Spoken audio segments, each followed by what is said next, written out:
আজিৰ দিনটো প্ৰথমটো বাতৰি হৈছে যে আগষ্ট মাহত ৰাজ্যত নিযুক্তি দিয়া হ'ব 11,000 টেট শিক্ষকক হিমন্ত বিশ্ব শৰ্মাৰ ঘোষণা। টেট উত্তীৰ্ণসকলে কেতিয়া লাভ কৰিব নিযুক্তি?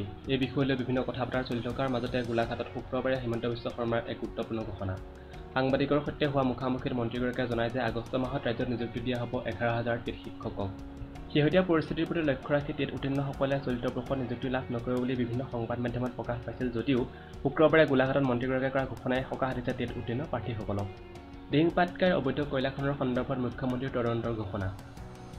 2003 চনৰ পৰা দিহিং পাটকাইত অবৈধভাৱে কয়লা খনন চলি থকা অভিযোগ উত্থাপিত হৈ আহিছে। সেয়েহে ৰাজ্যৰ মুখ্যমন্ত্ৰী সৰ্বানন্দ সোণোৱালে দিহিং পাটকাইৰ অবৈধ কয়লা খননৰ সন্দৰ্ভত এখন তদন্ত ঘোষণা কৰিছে।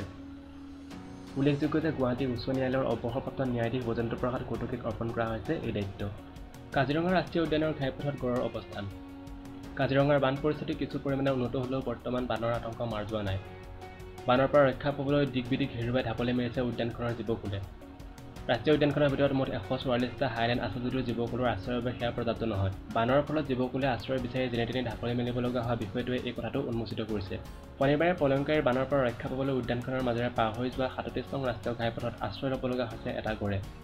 বানৰ প্ৰভাৱত ওখ আশ্ৰয়স্থল বিচাৰি ৰাজপথলৈ বিচৰণ কৰে গড়টোৱে। বন বিভাগৰ সূত্ৰত প্ৰকাশ পোৱা অনুসৰি এটা চকুৰ দৃষ্টিশক্তি হ্ৰাস পাইছে প্ৰাপ্তবয়স্ক গড়টোৰ। বৰ্তমানলৈকে উদ্যানখনৰ বান্দৰডুবি অঞ্চলত গড়টোৱে আশ্ৰয় লৈছে বুলি জানিব পৰা গৈছে। অসমৰ বানপীড়িত ৰাজ্যক সহায় কৰিবলৈ দলীয় নেতাক আহ্বান ৰাহুল গান্ধীৰ। ক্ৰমান্বয়ে জটিল হৈ পৰা অসমৰ বান পৰিস্থিতিক লৈ শেহতীয়াকৈ কংগ্ৰেছৰ প্ৰাক্তন অধ্যক্ষ ৰাহুল গান্ধীয়ে এই কথা টুইট কৰি জনাইছে। এই টুইটত ৰাহুল গান্ধীয়ে দলৰ সকলো কাৰ্যকৰ্তাক বানত প্ৰভাৱিত লোকসকলৰ কাষত থিয় হৈ তেওঁলোকক সহায় কৰিবলৈ আহ্বান জনাইছে। টুইটাৰত ৰাহুল গান্ধীয়ে লিখিছে, বৰ্তমান সমগ্ৰ দেশ অসমৰ সৈতে আছে। অসমবাসীয়ে নিজৰ সাহসী স্বভাৱৰ বাবে এই জটিল পৰিস্থিতিৰ সৈতেও সাহসেৰে মোকাবিলা কৰিবলৈ সক্ষম হৈছে। আমি সকলো কংগ্ৰেছ কৰ্মীকে আহ্বান জনাইছোঁ, এই সময়ত বানপীড়িত সকলো লোকক আপোনালোকে সহায় কৰক। জম্মু কাশ্মীৰৰ মৃত্যু অসমৰ CRPF জোৱান।